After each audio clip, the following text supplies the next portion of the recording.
आज के इस वीडियो में हम लोग डिस्कस करने वाले हैं डीएलएड 4th सेमेस्टर का विज्ञान का क्वेश्चन पेपर। और आज हम बात करेंगे 2018 का क्वेश्चन पेपर और इसमें हम बात करेंगे वस्तुनिष्ठ प्रकार के क्वेश्चंस के बारे में कि कौन कौन से क्वेश्चंस पूछे गए थे। तो शुरुआत करते हैं। सबसे पहला क्वेश्चन पूछा गया था कि निम्नलिखित में से दिष्ट धारा का प्रयोग होता है। आपको बताना था कि गिवन ऑप्शंस में से कौन सा सही ऑप्शन है जिसमें डीसी करंट का उपयोग करते हैं। दिष्ट धारा का मतलब क्या होता है, डीसी इसको बोलते हैं, और जिसको हम बोलते हैं डायरेक्ट करंट। डायरेक्ट करंट की जब हम बात करते हैं तो इसका हिंदी में अर्थ होता है दिष्ट धारा, डीसी करंट।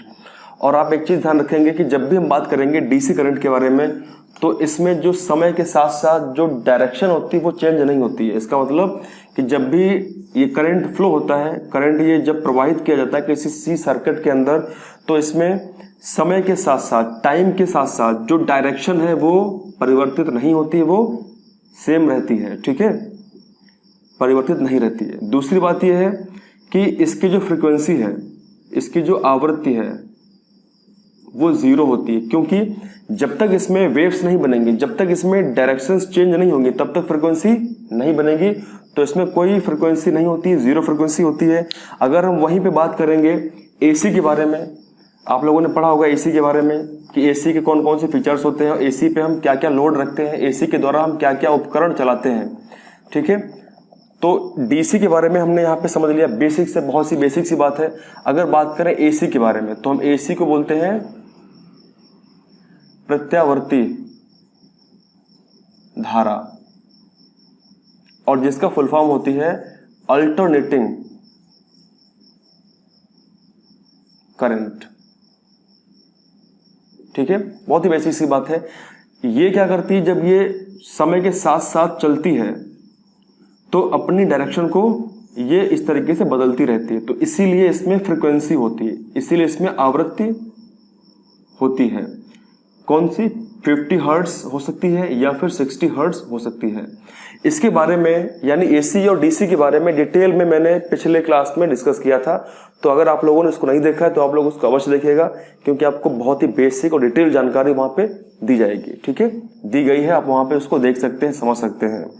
अगर हम बात करें कि एसी के द्वारा कौन कौन से उपकरण हम चलाते हैं, तो अधिकतम हमारे घरों में, हमारे ऑफिस के अंदर, हमारे पूरे वर्ल्ड में जहां भी अधिकतम जो भी अप्लायंसेस है, उपकरण हैं, वो सब एसी पर आधारित हैं।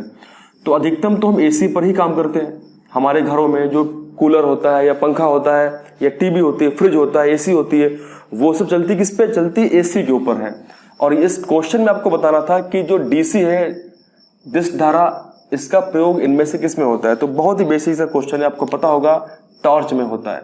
अब ऐसा नहीं करते हम कि जो टॉर्च है, ठीक है, उस टॉर्च में, ये टॉर्च बना हुआ है, इस टॉर्च में हम कोई तार, वायर जोड़े और वायर जाकर के हम इसको किसी स्विच में, प्लग में लगाएं, फिर स्विच ऑन करें। ऐसा नहीं करते हैं ना। हम इसके अंदर सिर्फ क्या यूज करते हैं, सेल्स। हम इसके अंदर केवल सेल्स का इस्तेमाल करते हैं, और वो सेल्स जो होते हैं वो क्या करते हैं, वो दिष्ट धारा को प्रोवाइड करते हैं। तो इसका सही उत्तर क्या होगा, दिष्ट धारा का टॉर्च में या रेडियो में या घड़ी में उपयोग होता है।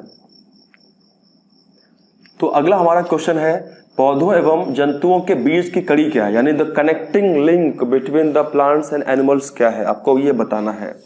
तो इसमें ऑप्शंस कौन कौन से, अमीबा है, यूग्लिना है, वायरस है और क्लेमाइडोमोनास है। तो इस क्वेश्चन का सही आंसर सबको पता होगा, बेसिक सी बात है, यूग्लिना है। कैसे है जरा समझते हैं। जो यूग्लिना होता है उसमें दो कैरेक्टरिस्टिक्स, दो कैरेक्टर, दो लक्षण शो होते हैं। कौन कौन से, एक प्लांट्स का लक्षण शो होता है और दूसरा एनिमल्स का लक्षण उसमें शो होता है, दिखाई देता है। कैसे, प्लांट्स के पास क्या खास चीज होती है, प्लांट के पास में होती है क्लोरोफिल। क्लोरोफिल प्लांट्स के पास में होती है, और हम सब जानते हैं कि इसी क्लोरोफिल की मदद से पौधे अपना भोजन पकाते हैं, और उस प्रक्रिया को हम बोलते हैं फोटोसिंथेसिस, प्रकाश संश्लेषण। ठीक है, ये केवल प्लांट्स कर पाते हैं। लेकिन इसके केस में क्या होता है, जो यूग्लिना होता है ये पौधों की तरह ये प्रकाश संश्लेषण की भी करता है, ये क्रिया भी ये करता है, क्योंकि इसके पास क्या होती है, इसके पास क्लोरोफिल होती है, इसीलिए ये फोटोसिंथेसिस परफॉर्म कर लेता है। लेकिन अगर जब धूप नहीं निकलेगी तब क्या करता है, तब उस कंडीशन में ये एनिमल की तरह क्या करता है, एनिमल की तरह काम करता है। और अगर यहाँ पे समझे बेसिक सी बात, इसमें क्या खास बात होती है जो इसको एनिमल का फीचर देती है, वो ये होती है कि इसके ऊपर एक आवरण होता है जिसको पेलिकल कहते हैं। तो पेलिकल का आवरण होता है, तो इसके ऊपर पेलिकल का आवरण होता है। और जो पेलिकल का आवरण जंतुओं पर ही होता है, किसी प्लांट्स की बॉडी पे नहीं होता है। इसीलिए इसके दो फीचर होते हैं, एक तो एनिमल्स की तरह इसके ऊपर पेलिकल का आवरण होता है जो इसको कवर करके रखता है, दूसरा इसके पास पौधों की तरह क्लोरोफिल होती है जो अपना भोजन सूर्य के प्रकाश की उपस्थिति में बनाते हैं। इसीलिए इसको बोलते हैं, हम क्या बोलते हैं, पौधों और जंतुओं के बीच की कड़ी। तो इसका आंसर क्या है, युगलेना है। ठीक है, अगर थोड़ी सी इसमें और विस्तार से बात करें तो जो युगलेना होता है ये किस संघ में आता है, आपसे अगर पूछे कि किस संघ में आता है तो इसका आंसर क्या होगा, इसका आंसर होगा प्रोटोजोआ। आप लोग ध्यान रखेंगे कि प्रोटोजोआ, ठीक है, जो फाइलम है उसके अंतर्गत ये आता है। अगर बात करें अमीबा किस संघ में आता है तो ये भी प्रोटोजोआ फाइलम के अंतर्गत आता है, ये भी इसी में आता है। अगर बात करें वायरस, तो वायरस का ऐसा कोई फाइलम नहीं होता है, क्योंकि वायरस क्या होते हैं, वायरस जो होते हैं वो जीवित और मृत के बीच की कड़ी होते हैं। अगर आपसे पूछे कि जीवित और मृत के बीच की कड़ी का नाम क्या है तो आप बोलेंगे वायरस है, विषाणु है। और बचा क्लेमाइडोमोनास, ये एक प्रकार का शैवाल ग्रुप के अंतर्गत आता है। ठीक है, एक प्रकार के जो शैवाल होते हैं उनके ग्रुप के अंतर्गत आता है ये। तो यहाँ पे हम लोगों ने 2 क्वेश्चन डिस्कस किए।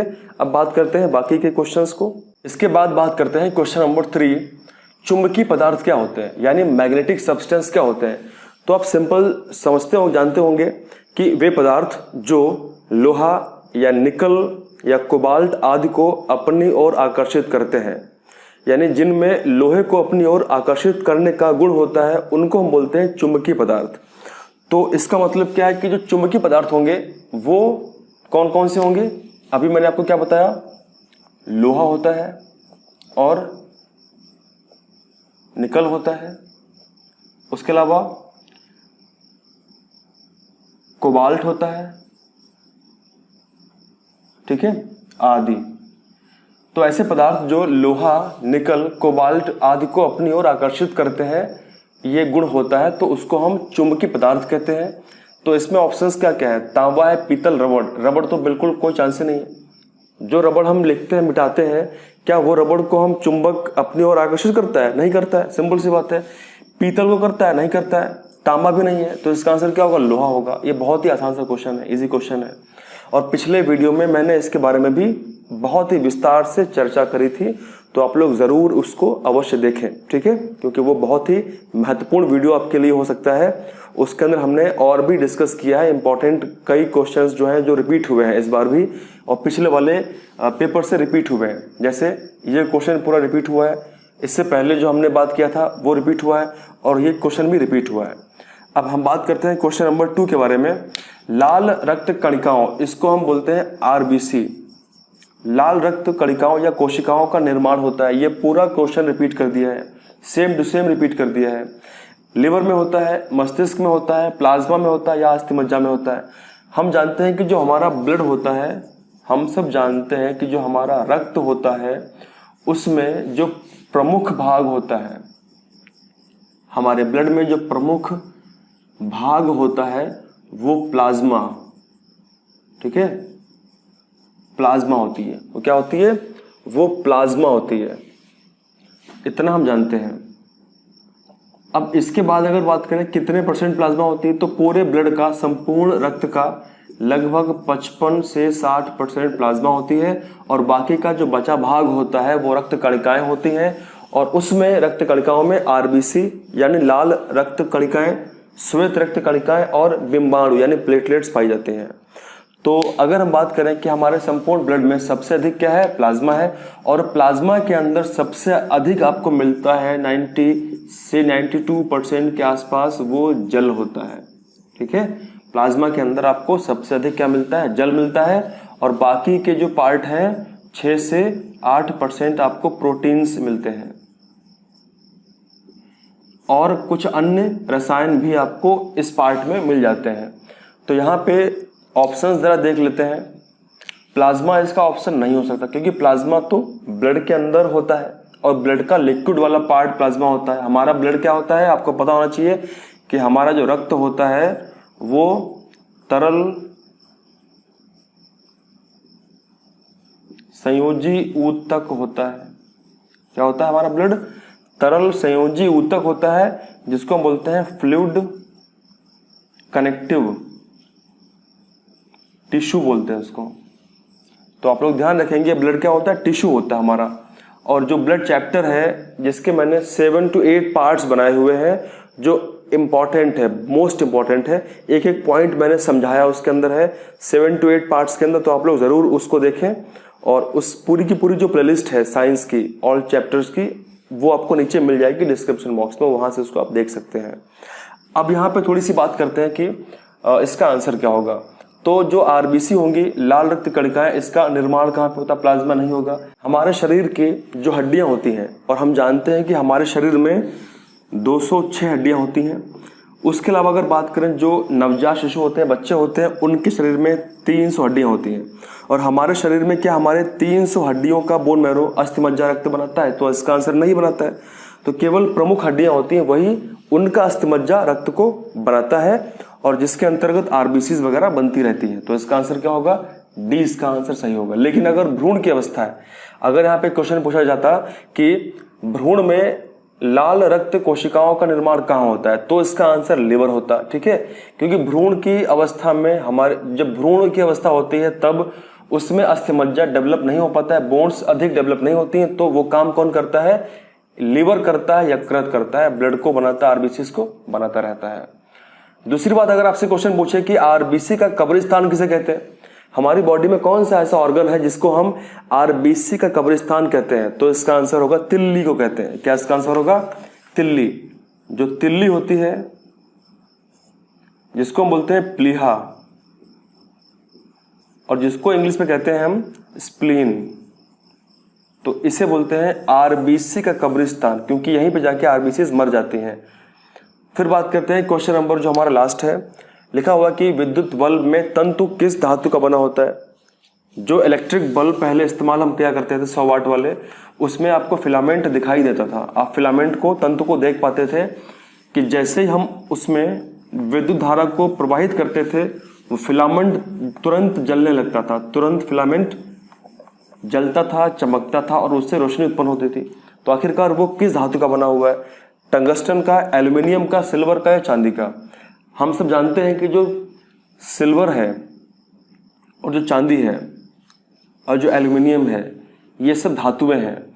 और टंगस्टन जो है, इसका आंसर सही क्या है सबको पता है? इसका आंसर टंगस्टन है। बहुत ही बेसिक सा क्वेश्चन पूछा गया था, टंगस्टन। हम जानते हैं कि जो टंगस्टन है, इसका जो एटॉमिक नंबर है, एटॉमिक जो इसका नंबर है वो कितना है? 74 है। ठीक है, दूसरी बात ये है। इसके अतिरिक्त अगर बात करें, जो टंगस्टन है, इसका जो मेल्टिंग पॉइंट होता है, जो इसका मेल्टिंग पॉइंट होता है, यानी इसका जो गलनांक बिंदु होता है, यानी जब भी किसी चीज को हम गर्म करेंगे तो गर्म करने पर जो पिघलती है, मैं उस पॉइंट की बात कर रहा हूं। जो गलनांक बिंदु है, जो गलती है, वो कितना है? वो सबसे ज्यादा होता है। कितना? 3410 डिग्री सेल्सियस होता है, सबसे अधिक होता है। तो आप लोग ध्यान रखेंगे कि टंगस्टन का जो गलनांक बिंदु होता है, सबसे अधिक, सर्वाधिक होता है। कितना होता है? 3410 डिग्री। यानी अगर हम 3410 डिग्री सेल्सियस टेम्परेचर प्रोवाइड कर दें, तब जाके टंगस्टन पिघल सकता है। तो इसी को हम बोलते हैं कि टंगस्टन एक ऐसी धातु है जिसको पिघलना, जिसको हम पिघलाना हमारे लिए बहुत मुश्किल की बात है। हम इसको पिघला नहीं सकते हैं, क्योंकि इसका मेल्टिंग पॉइंट बहुत ज़्यादा होता है। इसीलिए इसका इस्तेमाल कहाँ करते हैं? इसीलिए इसका इस्तेमाल हम करते हैं विद्युत बल्ब के अंदर। क्योंकि जब भी हम इलेक्ट्रिसिटी प्रोवाइड करते हैं, तो होता क्या, फिलामेंट जलता है, लेकिन वो उतना टेम्परेचर नहीं पहुंच पाता है कि वो पिघला दे इसको। अगर 3010 डिग्री सेल्सियस तापमान पहुंचेगा तो पिघलेगा, ये पहुंच ही नहीं पाता है। इसलिए टंगस्टन चमकता रहता है, शाइन करता रहता है, उससे रोशनी आती रहती है। तो आज के वीडियो में हम लोगों ने ये 5 क्वेश्चंस को डिस्कस किया है। इसके बाद मैं आपको एक या 2 या उससे ज़्यादा कोशिश करूंगा कि मॉडल पेपर्स प्रोवाइड करूं, ताकि आप लोग उन मॉडल पेपर्स को देखें और उससे आपकी प्रैक्टिस बढ़िया हो जाए और वो आप उसको रिवाइज करें। जो भी क्वेश्चंस उसके अंदर हम डिस्कस करेंगे, यानी जैसे जो पैटर्न रहा है डीएलएड का, जो पैटर्न रहा है कि वो पहले 5 वस्तुनिष्ठ क्वेश्चंस पूछता है, उसके बाद में फिर बाकी के अतिलघुत्तरी और लघुत्तरी, यानी पूरा सेम पैटर्न को कॉपी करते हुए अच्छे अच्छे क्वेश्चंस को हम पुट करेंगे और कुछ मॉडल पेपर्स में डेफिनेटली बनाऊंगा जिससे थोड़ी आपकी हेल्प हो जाए। तो वो कोशिश है कि अगले वीडियो से आपको मिलना शुरू हो जाएगी। तो थैंक यू वेरी मच। जय हिंद, जय भारत।